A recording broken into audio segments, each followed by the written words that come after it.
Assalamualaikum warahmatullahi wabarakatuh. Halo Sobat UT, perkenalkan nama saya Vila Artadeli dengan NIM 8603-4631, Prodi PGSD, UPPJJ Universitas Terbuka Palembang. Kali ini kita akan membahas tentang tema menjelaskan hubungan timbal balik antara filsafat ilmu dan pendidikan sebagaimana yang sudah dijelaskan dalam materi. Baiklah, yang pertama, filsafat ilmu mengawasi dan memperkuat ilmu pendidikan melalui 3 fungsi utama. Yang satu, mengawasi dan memperkuat eksistensi. Filsafat ilmu memastikan ilmu pendidikan punya objek, metode, dan tujuan yang jelas. Apa yang dikaji, yaitu proses pendidik manusia.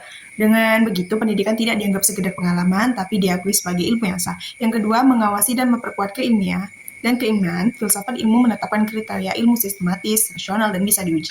Ia memeriksa apakah teori dan metode pendidikan benar-benar berbasis bukti dan logika, bukan sekedar kebiasaan atau tren.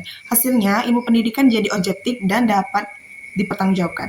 Dan yang ketiga, mengawasi dan memperkuat nilai-nilai. Melalui aksiologi, filsafat ilmu menjaga agar pendidikan tidak lepas dari tujuan kemanusiaan. Ia bertanya untuk apa pendidikan ini, apakah sesuai dengan nilai etika dan kemanusiaan. Jadi ilmu pendidikan tetap berorientasi pada pembentukan manusia yang utuh, bukan hanya cerdas secara kognitif. Kesimpulannya, filsafat ilmu jadi pengawas mutu agar ilmu pendidikan tetap ada sebagai ilmu, bekerja secara ilmiah dan berorientasi pada kemanusiaan. Dan yang kedua, pendidikan bermakna dan bernilai memperkuat perkembangan filsafat ilmu melalui 3 hal. Satu, melahirkan pertanyaan kritis. Pendidikan bermakna membuat siswa dan guru terbiasa bertanya mengapa dan untuk apa.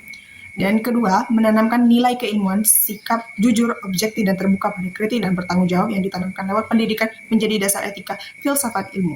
Dan yang ketiga, mencetak pemikiran ilmu, pendidikan yang baik yang menghasilkan manusia berpikir kritis dan rasional. Kesimpulannya, pendidikan bermakna menyediakan masalah nilai dan manusia berpikir menjadi sumber hidupnya filsafat. Dan yang ketiga, filsafat disebut pisau analisis. Yang pertama, ontologi. Pisau untuk membedah apa hakikatnya. Menulis apa yang sebenarnya sedang dibahas, hakikat anak, belajar, dan pendidikan. Tanpa ini kita salah mendiagnosis masalah. Contoh, masalah bukan anak malas, tapi metode tidak sesuai hakikat anak yang butuh aktivitas.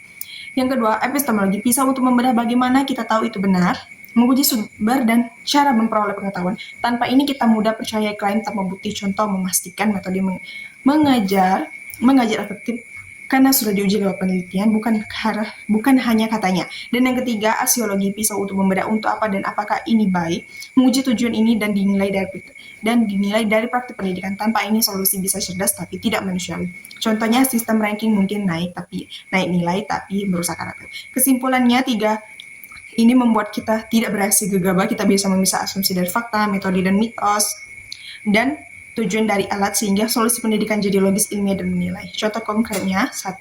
Ontologi dalam kebijakan kurikulum merdeka, memahami siswa Indonesia heterogen, jadi kebijakan tidak memaksa satu buku teks untuk semua. Dan yang kedua, dalam epistemologi, keputusan didasarkan pada data PISA dan riset guru bukan asumsi. Dan yang ketiga, aksiologi, tujuan diarahkan ke profil pelajar Pancasila. Jadi ada proyek penguatan karakter. Hasilnya guru diberi kebebasan mengembangkan modul sesuai konteks daerah. Dan yang kedua, kurikulum pembelajaran berbasis proyek di SD, ontologi, anak belajar paling baik lewat pengalaman konkret, maka materi dosen menjadi proyek membuat taman sekolah. Epistemologi, pemahaman nilai lewat produk dan presentasi, bukan hanya tes tulis. Dan yang ketiga, aksiologi, proyek dirancang untuk menanamkan tanggung jawab. Hasilnya pembelajaran jadi relevan, bermakna, dan menilai keterampilan nyata. Dan yang ketiga, proses pembelajaran menghadapi siswa pakai ChatGPT. 1. Ontologi, menuangkan pikiran sendiri, jadi menyalin AI tanpa paham pertentangan dengan hakikatnya. Yang kedua, epistemologi, guru cek pemahaman lewat diskusi dan pertanyaan lanjutan, bukan hanya selahir. Dan yang ketiga, aksiologi, ajarkan ketika AI sebagai asisten, bukan pengganti berpikir untuk menjaga kejujuran intelektual. Hasilnya, siswa tetap boleh pakai teknologi, tapi nilai kemandirian dan kejujuran terjaga. Itu saja, sekian dari saya. Saya akhiri. Wassalamualaikum warahmatullahi wabarakatuh. Terima kasih.